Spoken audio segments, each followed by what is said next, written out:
জানিয়ে দেব গুরুত্বপূর্ণ আপডেট আন্তর্জাতিক সংবাদ। সেই সংবাদ শিরোনাম পরে 4 ছেলে ট্রেনে মাথা দিলেন বাবা। এরপর গ্রেটা থুনবার্গের কেমন আচরণ করলো ইসরায়েলি সেনারা। আরো জানিয়ে দেব সহজে দুবাইয়ে সরকারি চাকরির আবেদন করতে পারবেন প্রবাসীরা। এরপর যা থাকছে কারফিউ যুক্তরাষ্ট্রে সর্বশেষ বাজারে কমে জ্বালানি তেলের দাম। সংবাদ শিরোনাম। এবার আজকের মূল্যবান বার্তাটি ভালো লাগলে লাইক কমেন্ট ও শেয়ার করে দেখা শুধু এই সংবাদ। 4 ছেলেকে নিয়ে ট্রেনে মাথা দিলেন বাবা। প্রায় 1 ঘন্টা ধরে রেল লাইনের কাছে ফ্লাইওভারে 4 সিঁড়ি অপেক্ষা করেন বাবা। তখনও সব স্বাভাবিক দেখাচ্ছিল। ট্রেন আসার পর হঠাৎ বাবা লাইনের ওপর 4 ছেলে দাঁড়িয়ে যান। তিনি শক্ত করে ধরে রাখে। এই সময় আতঙ্কশীরা চিৎকার করে, শিশুরাও চিৎকার করে বাবার হাত ছাড়ানোর চেষ্টা করেন। তাদের বাবা যেতে রাজি হন। এই সময় গোল্ডেন টেম্পল এগিয়ে এসে 5 জন খন্ড খন্ড হয়ে ঘটনাস্থলেই মারা যান সবাই। ঘটনাটি মঙ্গলবার দুপুর 12:55 নাগাদ ঘটে। রেল লাইনে তার কাঁধে অন্য 2 জনের হাত ধরে চালক এই দিকে বারবার করেন, তবু লোকটি নড়েননি। ছেলেদের সরতেও ভারতে ফরিদাবাদে ট্রেনের ধাক্কায় নিহত বাবার নাম মনোজ মাহাতো। 45 বছর বয়সী, বয়স থেকে 9 বছর। বিহারের বাসিন্দা মনোজ মাহাতো তার স্ত্রীর সাথে ঝগড়া করার পর বাড়ি থেকে যান বলে অভিযোগ। মাহাতো তার বিচারের প্রায় ঝগড়া করত। মঙ্গলবার সকালে তার সর্বশেষ ঝগড়ার পর মাহাতো বাড়ি থেকে যান বলেন 3-4 ছেলে। পবন 10, কারু 9, মুরলি 5। ছোটকে পার্কে যাওয়ার পরিবর্তে মাহাতো তাদের রেল লাইনে নিয়ে যান। পথে এবং কোমল পানীয় খাওয়ান। ঘটনার পর দল পুলিশ মাহাতোর পকেটে খুঁজে পান। এখানে তার স্পিকার রাজপাল বলেন মাহাতো সন্দেহ তার অসৎ। এই অবিশ্বাসতার চরম পদক্ষেপের কারণ হতে খবর পেয়ে মাতাহর স্ত্রীকে নিয়ে যাওয়া হয়। তখন তে অজ্ঞানে পড়েন।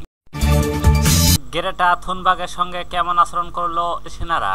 ইসরায়েলি কর্তৃপক্ষ গাজার পথে রওনা হওয়া মানবিক সহায়তা বোটের যাত্রীদের অপমানজনক আচরণ। বোটে থাকা ফরাসি চিকিৎসক বাতিস্ত আদ্রে এই বোটে সুইডিশ ও জলবায়ু আন্দোলন গ্রেটা থুনবার্গ যুক্তরাষ্ট্রভিত্তিক রাজনৈতিক এক ফ্রান্সের সংবাদদাতা জানান শারীরিক নেই, তবে ইসরায়েল সীমান্তে রক্ষী বোটের যাত্রী থুনবার্গকে উপহাস করে ঘুমাতে না দিয়ে কষ্ট। তিনি বলেন আমরা ঘুমোতাম, জোর গান বাজনা ও নাচত। আদ্র আরো জানান আটককৃত যাত্রীদের খাবার ও পানির যথেষ্ট ভোগান্তি পোহাতে হয়েছিল।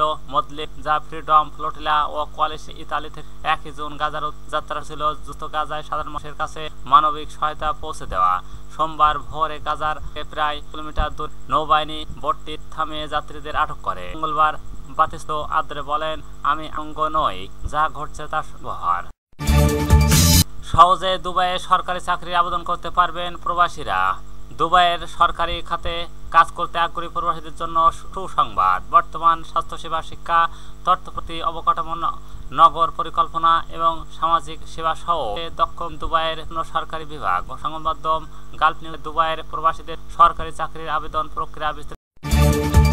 কারফিউ যুক্তরাষ্ট্রে লস অ্যাঞ্জেলেসে কারফিউ রাস্তায় শতসনের সময় মঙ্গলবার 10 জুন রাত 8টাতে কারফিউ শুরু হয়, কিন্তু তা উপেক্ষা করে বিভিন্ন স্থানে সংবাদদাতা জানান লস এর কারফিউ দাঁড়িয়ে বিশাল দল বারবার ঘটনা যায় বেআইনি এবং যদিও তারা এলাকা ছেড়ে না যায় তবে তাদের গ্রেপ্তার করা হবে। এই সময় একটি মাথার উপর ঘুরছে, সে জনতার উপর সার্চ লাইট করছে। 5 দিনের ভাবে তার পরীক্ষায় এই কারফিউ জারি করা ছাড়া আর কোন কারফিউ আগে লস অ্যাঞ্জেলেসের অবস্থান করা সবার মোবাইল ফোন নম্বরে খুদে বার্তা আসে। মেয়র সতর্কবার্তায় বলা হয় লস অ্যাঞ্জেলেসে রাত 8 সকাল 6 কারফিউ ঘোষণা করা হয়েছে। কর্মস্থলে যাতায়াত সেবা ও চাওয়া প্রদান করা এবং জরুরি সেবা কর্মীরা কারফিউ আওতাভুক্ত থাকবে। বিশ্ববাজারে কমেছে জ্বালানি তেলের দাম।